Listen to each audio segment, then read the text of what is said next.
the latest from Nakuru, and the decision by Kenya Pipeline Company to relocate its export business to its Eldoret and Kisumu depots is killing the local business.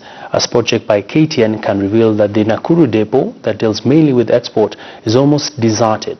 It will now serve the local market as KPC expands the Eldoret and Kisumu depots. When it was established in 2006, the depot on the outskirts of Nakuru opened up the eastern side of the town. Well, Victor Gale joins us with more details on this story. Good afternoon, Victor. Just bring us up to speed on what the businessmen in Nakuru are saying in regard to the new directive to actually move the depots.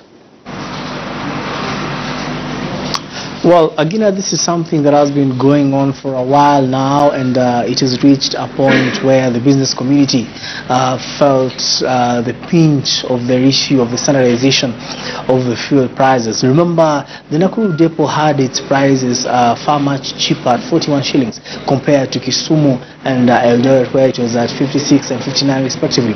But however, the Kenya Pipeline Company, together with the Ministry of Energy, decided to have a flat rate of standardizing the prices. Thereby, their main aim was to attract transporters who transport fuel, rather buyers from neighboring countries such as Uganda and Rwanda to come into Kenya and buy it. Because remember, at some point, due to the high rate of fuel here in the country, some of the buyers had opted to go to neighboring Tanzania, and economically Nakuru, or rather Kenya, was losing out. So this time around, with the standardization of the prices, it seems Nakuru has been locked out. And I remember also the export fuel for export that was also here in Nakuru. The trucks are no longer coming. The business community is complaining. Remember, you have lodges, you have eating joints, and if you are looking at the statistics by the Kenya National Chamber of Commerce Nakuru chapter, you found there used to be an influx, a daily influx of 800 to 1,000 people coming into that particular part, be it from the transporters to people who are coming just to eat and going. So this time around, they feel that their businesses are at a loss.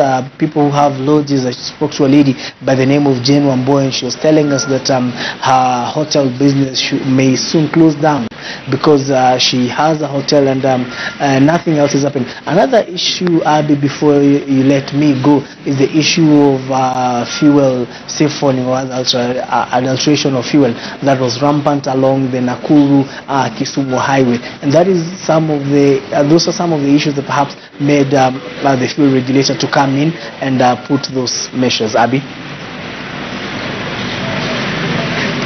Well, Victor Gale, they are coming to us live from Nakuru County, giving us the latest insights into that developing story where businessmen and the traders in Nakuru have decried the move by the Kenya Pipeline and the Ministry of Energy to relocate the depots.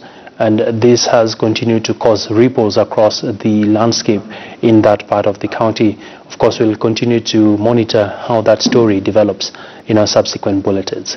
Well,